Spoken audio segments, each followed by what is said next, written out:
All right, and we're back. Episode 19, Off the Edge. We're talking running backs today. I'm Jake Ellenbogen. Joining me is a linebacker, Cameron Lynch. So not a running back, but he knows a thing or two about going out and smacking one of those. We got to, and we think we're glorified running backs. Jake, a lot of times we should give other linebackers looks. We think we're the running back, with the sweet feet. So super excited to talk about the running backs. Hey, and there's sometimes you get a Miles Jack here and there that can play running back, right? Or was a running back, or maybe could have played running back in the league. I mean, it's you don't know. So There you go. We're gonna be talking about some really, athletic freaks, specimens, whatever you want to call it. We're going to be talking about guys that maybe not so freaky athletic, but at the end of the day, this position is just crazy in this league. You never know who's going to be in the top 10. This year to 3 years ago, it is so different. Even the honorable mentions, I can't believe some of the names that are on the honorable mentions list. We don't know what each other picked yet. Like, we're just going to go through, we're going to list them. I don't know if I picked the same guys as Cam. We did have the same 10 quarterbacks. We had them in different orders for the most part. I think this is going to be more fun, though, because I think with this, running back is up in the air. I mean, for the most part, quarterback, you have 15 guys that you could really... Running back, there are a lot of guys, and it also depends on how you view the league. So yeah. Some guys get hurt. Some guys are healthy this year, but the guys that did get hurt last year, are they still in this top 10 list? You got guys who've broken records, but have just emerged on the scene of football. So a lot of exciting stuff. Absolutely. You know what else is exciting? BetOnline.ag. They're your number one source for all your basketball info, stats, news, and scores. Get the latest odds and lines and the latest matchup reports for this year's NBA playoffs.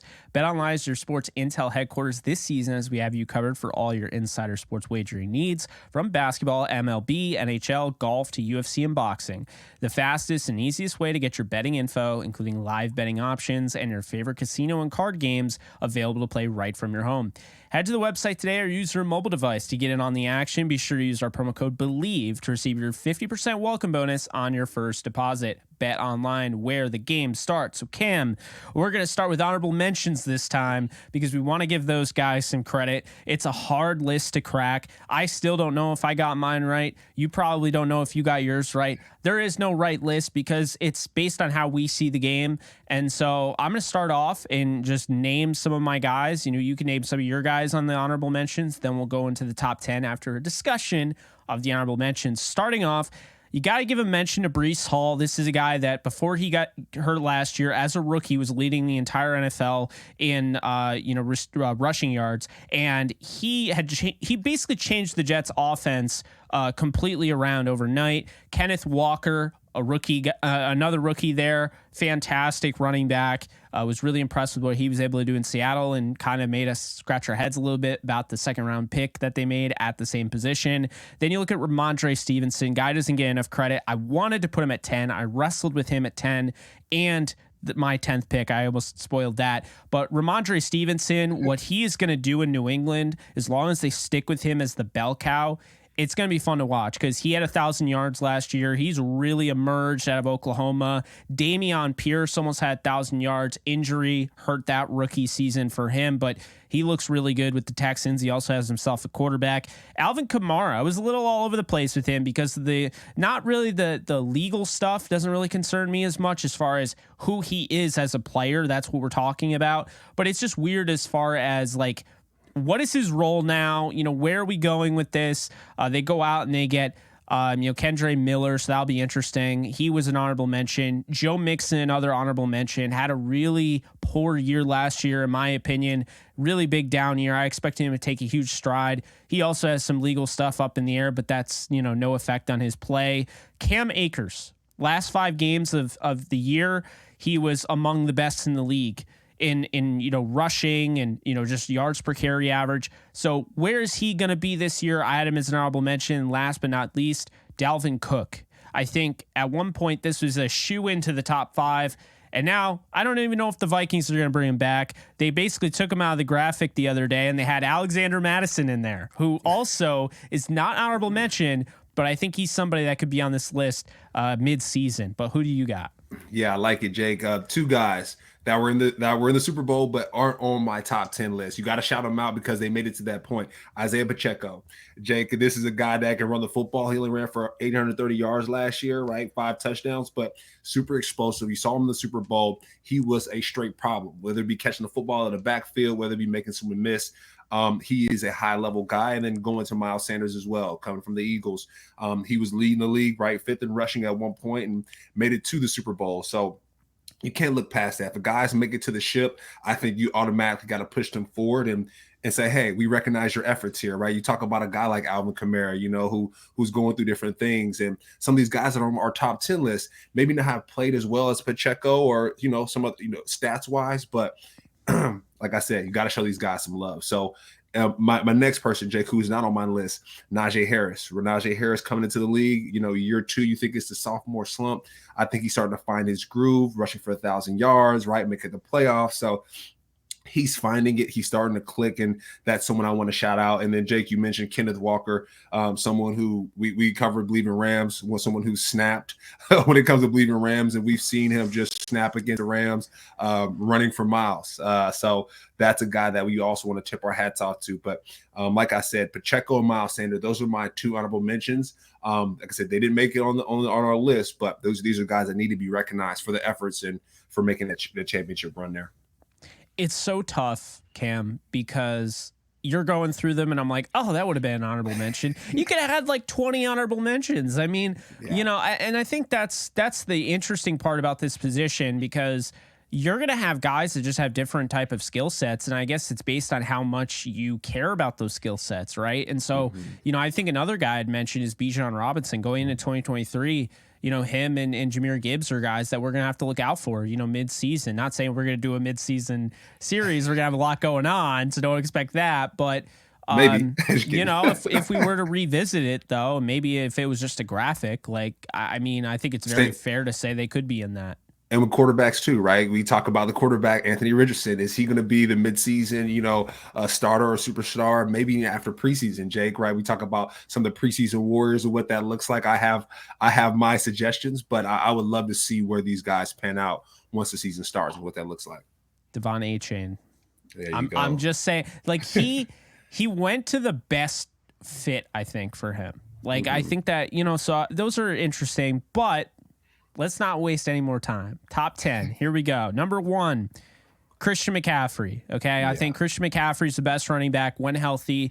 And I can't stress enough, Cam and I, maybe we're taking a little bit into account injury, but it's not enough to take guys out of the top 10. And I think when it comes to Christian McCaffrey, we'll get more into it as we have a discussion, but he definitely is the best running back, in my opinion, in this league right now. Nick Chubb's number 2. Nick Chubb, to me, is the best pure runner of the football in the league. He has had every single season in his career has been 5 or better yards per carry average, and he was 4 yards away his rookie year from getting 1,000, which would have been 5 straight seasons, and having 1,000 yards or more in every single year he's been in the league. So number 2 is Chubb. Number 3 is the monster Derrick Henry. King Henry just looks like he was built in some, create a Madden player, mode or whatever. He's what happens when you take an undersized tight end and you make him a running back. It's crazy what he's been able to do. He's 3. Number 4 is Saquon Barkley. You talk about the injuries. Really happy to see Saquon step up last year and really kind of lead that Giants team, help Daniel Jones out a little bit, and he was huge last year for them. Number 5 is the most consistent running back in the league aside from Nick Chubb, Aaron frickin' Jones. I don't know why this guy does not get enough credit on Green Bay. Doesn't matter if you add an A.J. Dillon, you try to take away his reps. This guy's constantly leading the team or close to the team lead in receptions.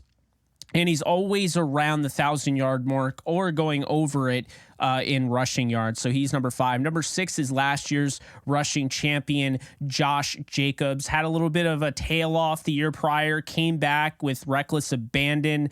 Number 7 is Austin Eckler, but he has an argument to be in the top 3, in my opinion. He is absolutely insane what he's able to do. He's a true slot receiver playing the running back position. He's built short, but doesn't mean that he's small. The guy can actually lay the wood, if you know what I mean, and really run downhill. So he's always impressive. He's number 7. Number 8, disappointing season for him, but I'm not out on Jonathan Taylor quite yet. He, had an unbelievable year where he was up for Offensive Player of the Year and might have won it if not Cooper Kupp blowing up for the 1,900-yard season. But when I look at Jonathan Taylor, he's going to be back. He's going to have a young quarterback. He's going to get more opportunity to run the ball. Jonathan Taylor's at 8. Number 9 is Tony Pollard. Finally, Ezekiel Elliott's out of that backfield, and Tony Pollard can be the guy. He always should have been the guy. He is the best running back, and he has been in that room for the last 3 years. Tony Pollard's number 9. And number 10 is Travis Etienne Jr. I think when you look at Travis Etienne, his first year, his rookie year, he really showed you he offers everything you would want in a slot receiver, but he offers everything you want in a running back. And while, there's some concerns, can he stay healthy? He missed his first year due to an ACL tear. He came back with reckless abandon and looked unbelievable with Trevor Lawrence. So he's number 10 for me. Yeah, I love Travis Etienne. You mentioned Tony Pollard. Those are guys that I wanted to mention on my honorable mentions, but I know, hey, they're on your list, so it's all good. I'm going to start from the bottom, Jake. I'm going to go with Jamal Williams, right? I was wrestling between Jonathan Taylor, like, hey, Jonathan Taylor, should he not be on this list? But Jamal Williams, to see what he did last year, Jake, is a true testament. I know he was on Hard Knocks. He was actually beefing with my guy, Zaire Franklin, who I went to Syracuse with. And so I was kind of out on Jamal. I was like, hold on, dog. You're not going to mess with my guy like that. And to see him progress throughout the year, to see his clips, just to see him handle himself in the interviews, he is himself truly. What people say, show up to work as your authentic self. That is something he does, Jake. So we all love a Jamal Williams. Breaking records for the Lions, right? We talk about some of the Sanders and some of these running backs, these legacy running backs that have went through that program, and for him to break their record, Jake, gotta throw him on the list. So he's my number 10. Next, Jake, Alvin Kamara. I know he's up and down, injuries, whatever that looks like, but just me playing him personally when I played the Buccaneers, true nightmare. I mean, it was a game he had about 5 touchdowns, right, in one game. So you can't ignore that. You can't ignore that. He's one of the best, I think one of the better running backs on this list. And like I said, these past couple of years, it's been a little washy, but Alvin Kamara, very dangerous. Next, Jake, I got Tony Pollard here on my list. Tony Pollard, the fact that he won that Ezekiel Elliott job or that running back job over Ezekiel Elliott over time, it says a lot. Jake, when Ezekiel Elliott came into the league, it was him and Todd Gurley that were just almost unstoppable. And so, we talk about people like Saquon Barkley. I saw Saquon this year, watch his tape, and he's looking super explosive like Ezekiel did, where he's just running through people. I mean, and those legs really churning. I got Saquon as my number 5. But going back down to number 7, we talk about Austin Eckler, right? We talk about his production in the end zone, in the red zone, touching that end zone. He's done it more than most of these running backs this year, last year. And like you said, he could be argued as on top of that list. We both had him at 7, but we both said the same thing. Like, this guy could be a top 3 back. It's no hate against him. There's just some crazy talent at the position. Yeah, and it's also tough too, because when it comes to the Chargers and their relationship, we're not sure where that is. So, hey, we'll see what they do with them this year. Hopefully they feed him. We did get some news on that. It looks like he's willing to play out the rest of the deal. They gave him an incentive bonus, so they gave him one that he's going to hit, obviously, and so it's like $2 million. So I did see that they reworked his deal. Maybe rework isn't even fair to say. Maybe tweaked it, gave him a little bit, hey, just trust us. And you're like, all right, at least he did something. Good. Right. Hey, that's all we need. So I'm glad Austin Eckler's locked in there. That question mark is not hanging over our heads anymore. I said Saquon Barkley is my number 5, Jake, right? Comeback player of the year. He's world-class talent. And so the fact that he was able to put that together last year was great. Make it to the playoffs. And then jumping back down to number 6, Aaron Jones. You talked about being super consistent. Just his motor, Jake, the way he operates on the football field, catching the football, running the football, finding different angles. Love the way he plays. So he's my number 6. And then going to the top 4, Jake, I got Nick Chubb. I mean, my man's squatting 700 pounds, 600 pounds anytime you cut on a tape, right, of guys working out. So Nick Chubb, he's dangerous. He's dangerous. He can run. He can do it all, pass pro. And then number 3, Derrick Henry. Come on, man. Guy 6'5", running the football at 22 miles an hour. Who's going to stop him? Who's going to stop him? Only God can at this point. And then second, Josh Jacobs. I got him as my number 2, Jake. I know you mentioned him petering off a little bit towards the end of the year, but he was Mr. Football. When you cut on the highlight tape, you see him running for 80-something yards, right? I think it was versus the Rams where he broke 80 yards to seal the game, or it was some team that we were playing against. But Josh Jacobs is a true spectacle to watch. And then number 1, Christian McCaffrey, Jake. I mean, my man scored 3 touchdowns 3 different ways during the game while transferring from another team during the middle of the season. So his production's insane. He deserves where he is right now. We talk about a resurgence of a career. He's definitely resurged his career. And not say that he wasn't like that at the Panthers, but he was a little bit injury prone. And now being with the 49ers, he's getting the love and the respect that he deserves. So Christian McCaffrey, number 1, Jake. Wow, what a list. I know. I mean, hey, I think once again, without really knowing who we picked, I mean, we kind of picked similar guys, right? Yeah. I love that I'm not the only one on the Aaron Jones island. Look, Aaron Jones, let's just start off talking about him, because I think he is one of the most underrated running backs in the NFL. Now, what people will quickly say is this guy played with Aaron Rodgers, right? And my pushback would be this guy was asked to play the wide receiver role, essentially, be the guy when they were going through that rut where they decided, you know what, Aaron needs a wide receiver, Aaron needs weapons, we're going to go out and get him Jordan Love. When they went through that spot, Aaron Jones had to step up and be their leading receiver, essentially, after Devontae Adams. And I don't think he gets enough credit. I always said, for every little piece of evidence or every piece of credit people give Dalvin Cook, I think Aaron Jones is a better version of Dalvin Cook. He's a more well-rounded version of Dalvin Cook. Maybe not as hard-hitting. Like Dalvin Cook puts his head down and runs with some power. But Jones is so good, man. He's so consistent.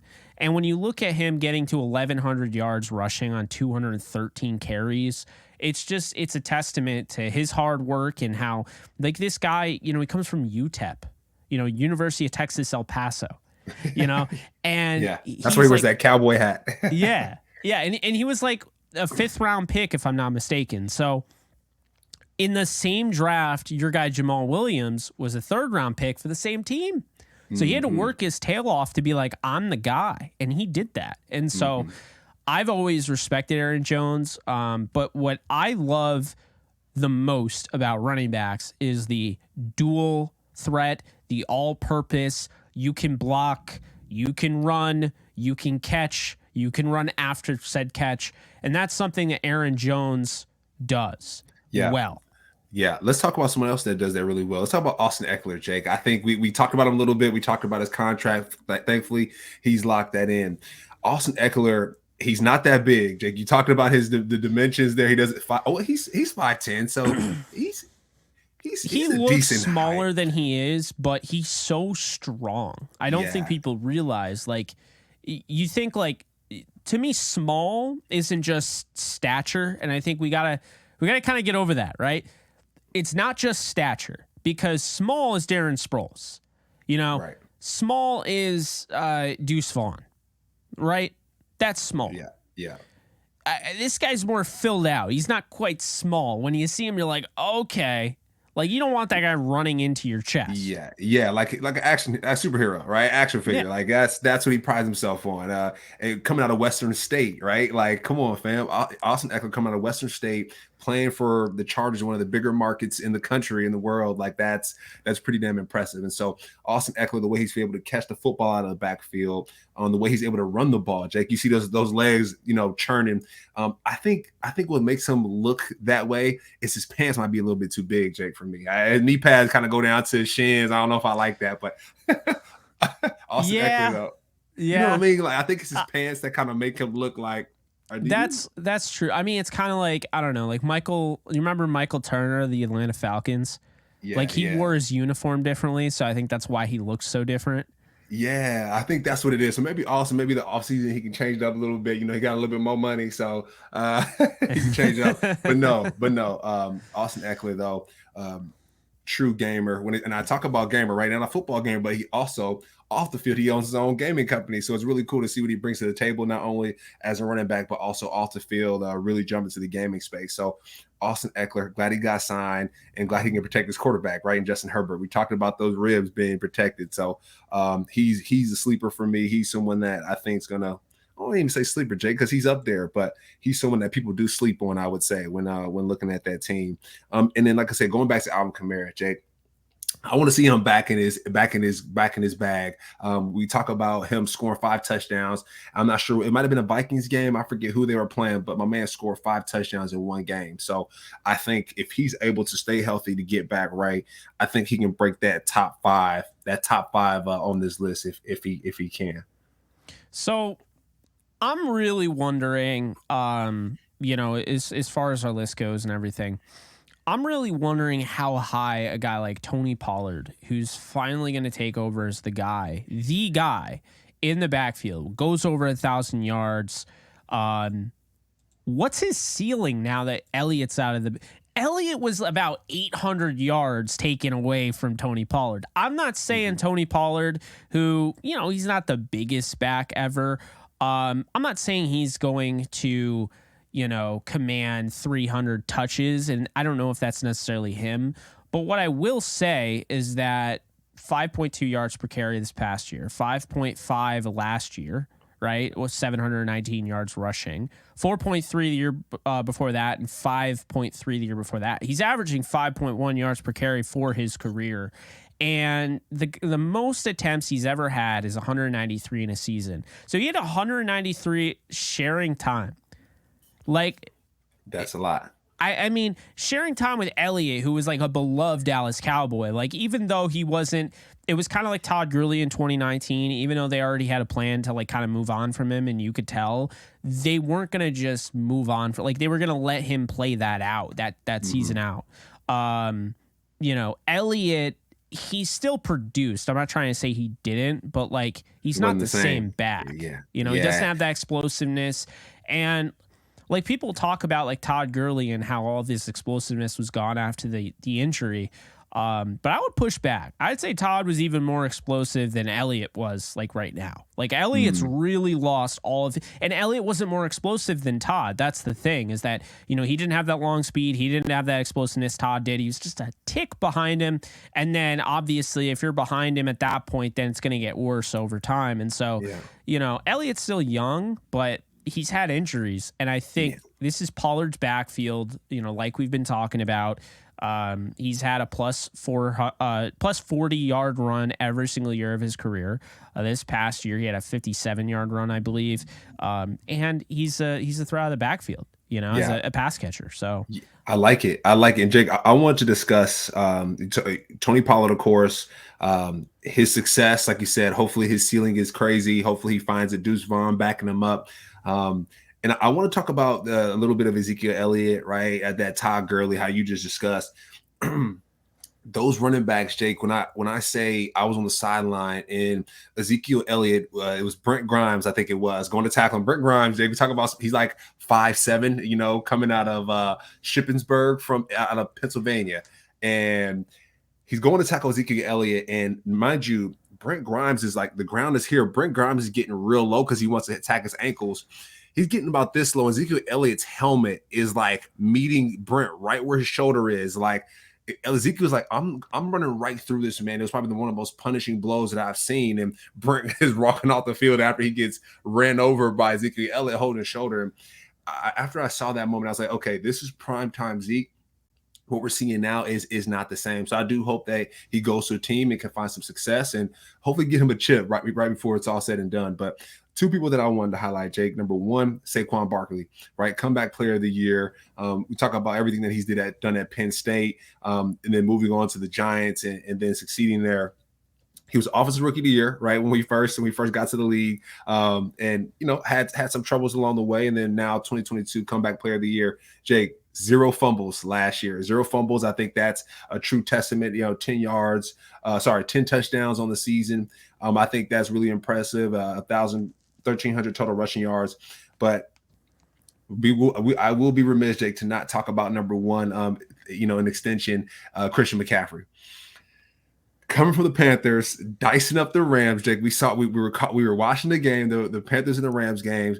He was reversing field. He was doing anything he wanted to with the Rams. And then midseason, we thinking the Rams are going to get him, right? Because Cam Akers, we didn't know where Cam Akers was going. There was a lot going on with the running back room for the Rams. And so we were like, okay, this is our time to get Christian McCaffrey. He just crushed us the week before. Let's go pick him up before this trade deadline. And the daggone 49ers got him, Jake. And as Rams fans, we were a little bit pissed. And to see Christian McCaffrey get a triple crown, a passing touchdown, a running touchdown, and a receiving touchdown in one game, that was really, really impressive. And he has 0 fumbles on the season. I think that's really impressive compared to kind of how we talk about no flags, right? Not getting any penalties, not having any, allowing any sacks. Like, those stats cannot be overlooked. So Christian McCaffrey, numero uno, he is Mr. Football at this point coming into the 2023 season. Yeah, I mean, Christian McCaffrey, when he's healthy, he's the best. I mean, the only one that I've seen de facto better running back than Christian McCaffrey, within the last, say, decade, it'd be Todd Gurley. 100% healthy. And I would say Alvin Kamara. I'll throw Alvin Kamara in there as well. He was definitely up there. Adrian Peterson, maybe a little bit before. Because I said decades, so was it after the torn ACL? Was that the 2010 season? I mean, I don't even remember. It kind of blurs for me. But I mean, Adrian Peterson, that year that he was literally threatening Eric Dickerson's record, that was some of the best running back play I've ever seen. Now the thing, my pushback against Adrian Peterson is that he was not the pass catcher that Todd. And he was not the pass catcher that Christian McCaffrey currently is. Yeah. So what we're seeing with McCaffrey is that he's only really being rivaled on that level by Austin Eckler. Saquon Barkley, that was the hope. What I think ended up happening is the same thing that happened with Todd, is that Saquon Barkley missed some games. Keep in mind, his rookie year, he plays every game. Barkley goes for 1,300 yards, adds 700 plus receiving. So his first year of his career, Cam, his rookie year, the guy has 15 touchdowns, in 2018, and he's got over 2,000 all-purpose yards. Yeah. And then the next year, he suffers an injury. Now, it's not, he plays 13 games, but it kind of spooked him a little bit. And all of a sudden, the 91 receptions goes down to 52. And then he misses almost all of 2020 because he gets hurt in that, I believe it was the Steelers game, week 2. He comes down with 6 receptions, has 19 carries, right? Because the injury. Then he comes back in 2021, he's got 41. Then he has 57, which is a second all-time career high in receptions with 338 yards. So he's finally getting back to that point, but I don't think we're ever going to see a 91 reception, 721. I don't think we're ever going to see 2,000 all-purpose yards for Saquon Barkley again, because now it's like, all right. Got Darren Waller over there. Now the Giants, they got someone else to throw to. I'm just kidding. well, no, you're right, but also, this guy was approaching 300 carries last year, Cam, and went over 300 total touches, was getting closer to 400. So you want to use him. You're not like, I don't want Saquon Barkley to use him as just a runner, because that's a waste. The guy's an all-purpose guy. But you got to be careful, because running backs are just there's too much wear and tear. Barkley already had that going into the NFL because he was very much counted on at Penn State. The only thing that it gets him kind of away from that, and we talked about before with Bishop Sankey. I think I brought him up twice on the show because I always think about guys being used into the ground. Bishop Sankey had over 600 touches at Washington. You know, by the time he got to the NFL, he was spent. The only redeeming quality is that James Franklin, for whatever reason, when Barkley was killing it, he'd stop running the ball. So that's the only thing that saved Saquon Barkley because, man, that dude would have been completely run into the ground because he's that good. So the Giants, just cautionary tale. He played 16 out of the 17 games last year, 1,300 yards, 10 touchdowns. You got Saquon back to being Saquon. Don't ruin it.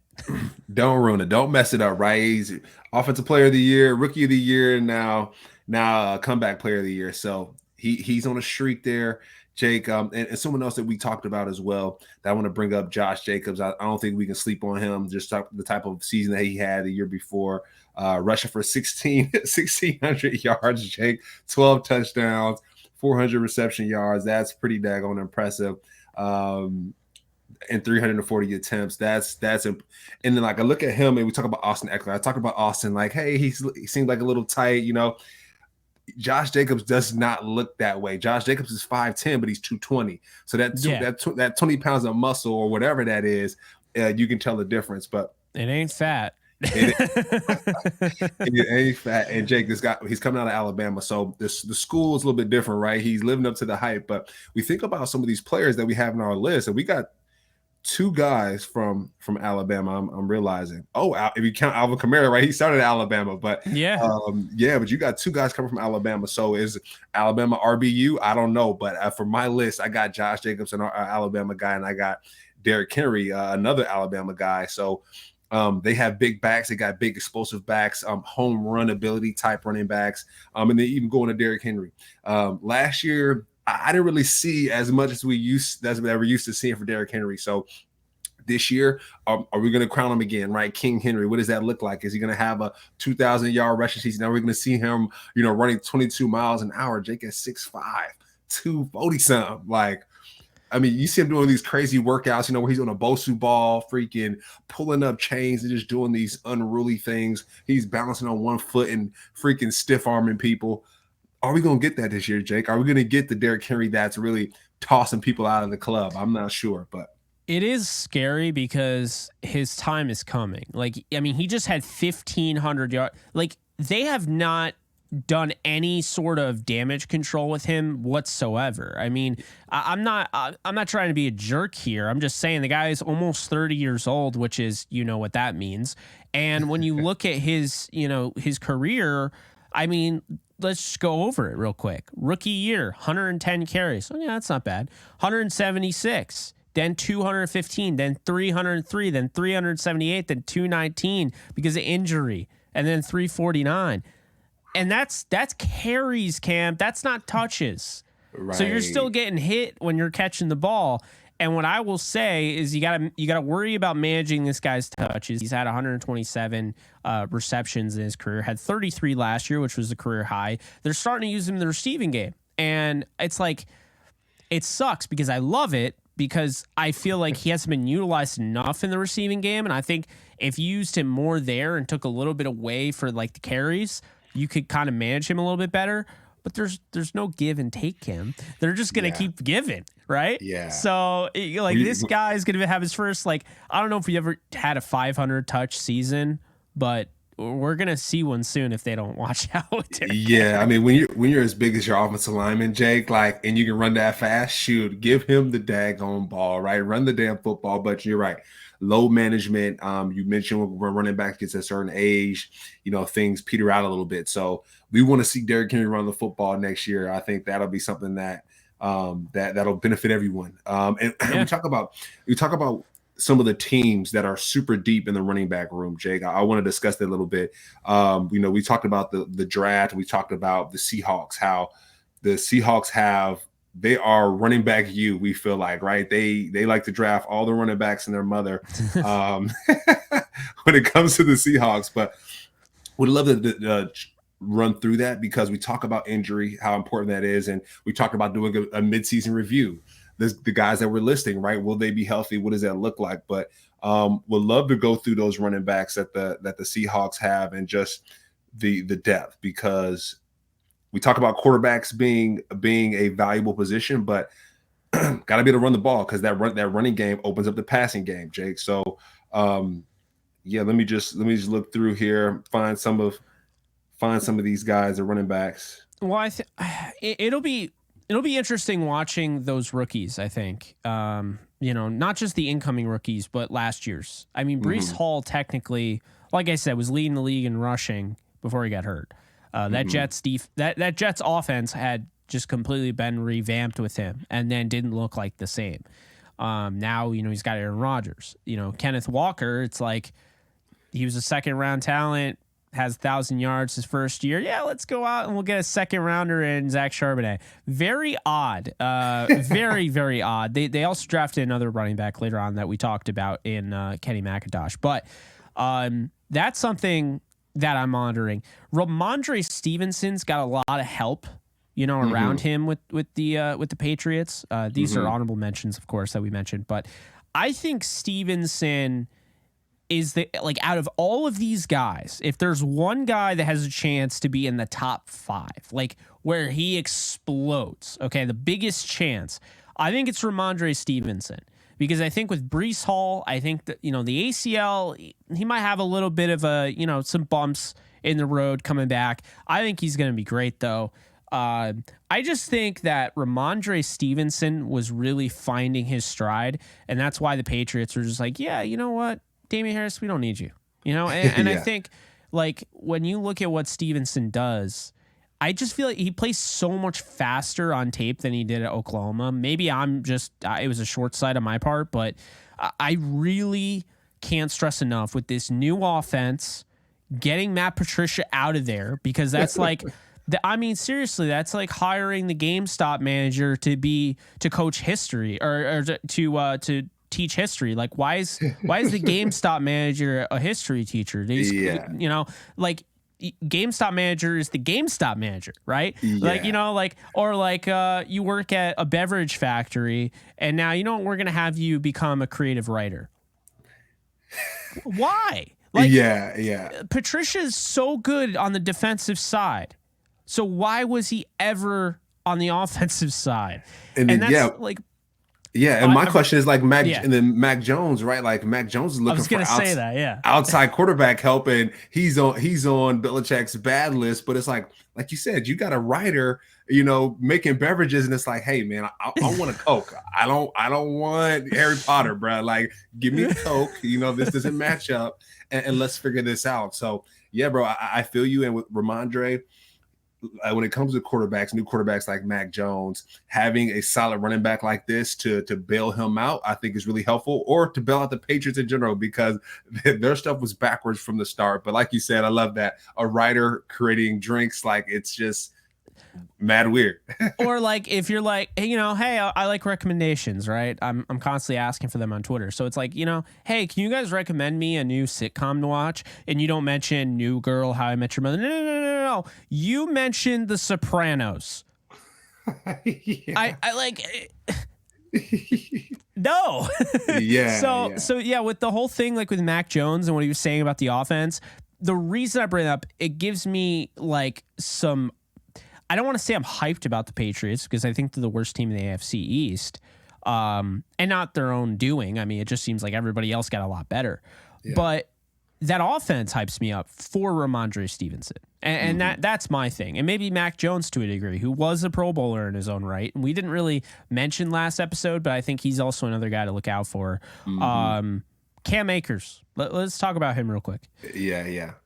Had a whole big thing last year. No one knew who was going to be the starter except for me, because I said it was going to be Darrell Henderson. No one believed me. And then he ended up trotting out as the starter against the Bills week 1. Shocker.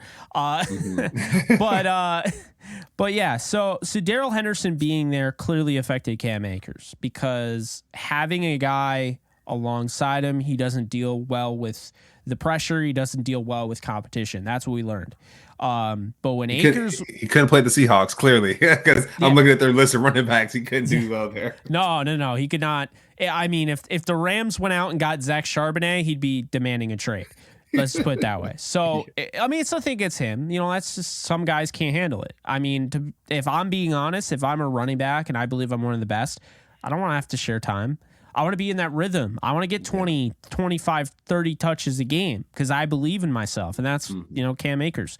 The reason I bring him up is this. Okay, we talked about him. Look, end of the day, this guy, he went through a lot.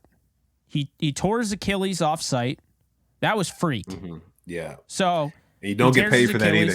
You can't get rehab and recompensated for that either. So oh wow. That's good for like recovery and when you do rehab and whatnot, I think that comes outside, that payment comes out of your copay or your insurance rather than through the football building. I think they can work with you and help you recover, but if you do it off site, it's your responsibility. If you do it okay, I see what you're saying. It's your responsibility. Yeah, if you do it through the NFL, then I think you can get taken care of and all that's proper. But if you get hurt in the offseason, that's why guys don't like to get hurt in the offseason because that has to come out of pocket and is a little less coverage when it comes to that. That's tough.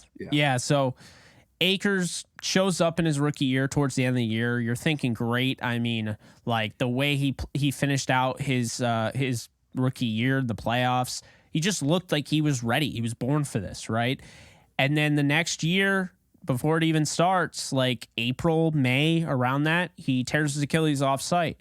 So and it was like, mum's the word, man. It was really bizarre when he tore his Achilles. Like no one wanted to talk about it. And I thought it was like just, you know, BS. But turns out it wasn't, clearly. So he ends up going through that year. He gets back at the very end of last year, gets those 3 games of pension credit, which makes him a restricted free agent. So then he plays in the playoffs, plays in the Super Bowl, really just not a factor at all. Was pretty bad. I'm just going to be honest. You know, the Bucs game almost cost him the game, fumbled twice at the goal line. So you can't forget about that. Once at the goal line and once at the zone 20. So you can't forget about that. So what does Akers do? Well, he then goes into the offseason. They just won a Super Bowl. He's kind of doubting himself a little bit. Maybe not himself, but maybe doubting how much the Rams feel about him. And so, you know, Darrell Henderson's emerging as the guy. They go out and they draft Kyren Williams. Not feeling great, right? Darrell Henderson starts the season as the starter. Kyren Williams gets hurt. So Cam Akers is the number 2. All that stuff that Kyren Williams did in the joint practice with the Bengals, well, doesn't matter because now he's hurt. So Cam, it's back and forth with him. Like he had a touchdown, I Bleav, against the Falcons, had a touchdown against Arizona. So they weren't done with him, but he clearly didn't like how he was being used, voiced his displeasure, and wanted to trade.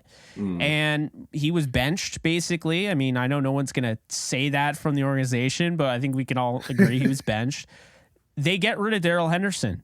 And the running back coach who they hired in a 15-minute interview, that's what I was told, they go back to their old running back coach in Thomas Brown, who's now the offensive coordinator in Carolina. And immediately the results were there. So Akers has been kind of up and down, but the way he finished last season, those last 5 games were among the best in the league. And if you extrapolate that over a 17-game season, it's a top 3 season in the NFL. So that's why he's on my honorable mention. It's really weird because, you know, I've gone back and forth with him, but right now I'm feeling good about him. And, you know, the Rams improved their offensive line. I mean, is it crazy to say he could be on this top 10 and even, you know, emerge in that top 5 this year? Because I don't think it is. No, it's not. But one other thing too, Jake, he has to stay healthy. He has to be ready to go this year because I think, you know, we talk about a lot of these running backs and we want them to emerge on our list. But if he's not healthy, Jake, and he doesn't finish the way he finished last year, he's not going to be on this list, right? We have him on honorable mentions because of the way he finished. But if he has an up and down year, and I don't think we can consider him here. But there's someone that's across the street that finished really strong. Well, we talk about on your honorable mentions list, but Kenneth Walker. Right, 5 100-yard rushing games, like similar to Cam Akers, where these guys are finding a way to snap when it comes to like the end of their season. So you mentioned it earlier, Jay. You mentioned how Cam Akers, people are getting hurt. He has a chance to step up and move. We talk about quarterbacks being currency in the NFL. But I mean, at this point, you can also say a running back, right, can be that much that valuable for your team as well. And I want to go back to the Seahawks piece a little bit, Jake, just to list some of their running backs that they have. Zach Charbonnet, that we just talked about, got drafted out of UCLA. Great one-cut guy, home run ability. DJ Dallas stepped up big as a number 2, right? He's returning kicks, he's returning punts, but he's also catching the ball in the backfield and doing really well for the Seattle Seahawks. Kenny McIntosh as well. We talk about Kenneth Walker. So they got a group of guys that can really rotate in and find some success. And I want to jump for an example of another team who uses their running backs really well. Talk about the Eagles last year, how they had multiple running backs who could step in and make things happen. No matter who it was, we got Sanders, we got different players, his name is slipping my mind, Jake. Running back, short, Scott, Boston Scott. They had guys who can give different looks in different ways, and I think for teams to be successful, they have to have guys that can give different looks. One guy is not going to get it done. You need a different view and a different perspective. So I love that about the Seahawks. So just want to say that. Yeah, no, and I mean the Eagles, they're doing it all over again. Okay, we lose Sanders, and we're not the same or whatever. Well, they just went out and they got Rashad Penny, right? Mm-hmm. They have Boston Scott, they have Kenny Gainwell.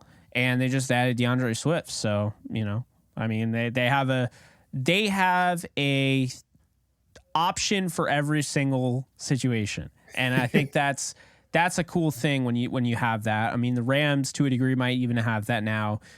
Cam Akers, they have Ronnie Rivers, they have Kyron Williams, and they went out and they got Zach Evans in the draft. So we'll see if they keep Ronnie Rivers, but as of right now, they do have that home run threat. They have kind of a situation a piece for every situation, if you will. But I think that's going to do it. I think that's going to wrap it up. A special shout out to your lady. Happy birthday to her. Yeah, to Erinique. Happy birthday to her. We're going to do a nice little dinner tonight, and we're getting married in Hawaii. So we're going to go check out Hawaii. That's awesome. In the upcoming week. So yeah, pray for us. Wedding planning. We can do our own off the edge show on wedding planning itself. But Jake, I know you got another birthday as well. I do. And I know it's another Ram, but I mean, if you went and you looked at who the best players were born yesterday, you would say Dre Bly. He was one of the best. Today, there's no question. It's Aaron freaking Donald. Happy birthday to AD. He turns 32. In my opinion, I think he's the greatest player of all time. Greatest, I understand GOAT is considered, all about accolades and whatnot. But when I look at dominance, there's a question about the quarterbacks. Okay. Yeah. There's always a debate. Whether you're right or wrong, there's a debate. Whether you think it's crazy that people debate it, there's a debate, There's no debate now for interior defensive linemen. Aaron Donald's the best defensive player of all time. And he's doing it in the toughest era to do it in. Mm-hmm. Yep. Well, the game is changing and he's adapting with it. And he's probably one of the shortest defensive linemen, Jake, in that Hall of Fame. Short Kings, right? 6 feet tall, like 270. I mean, I'm not even close to 6 feet, but yeah. But what he's doing is impressive. Happy birthday to Aaron Donald. He has a lot more to go. So it's cool to be along this journey and to watch him and witness him play. Big time. So that is going to do it for us. I'm Jake Ellenbogen. He is Cameron Lynch. You can go follow him at Cameron Lynch 50. You can follow me at JK Bogan. You can follow the show at Off the Edge Show. We'll be back soon. But until next time, you guys take care. And we'll see you guys soon. Later, folks.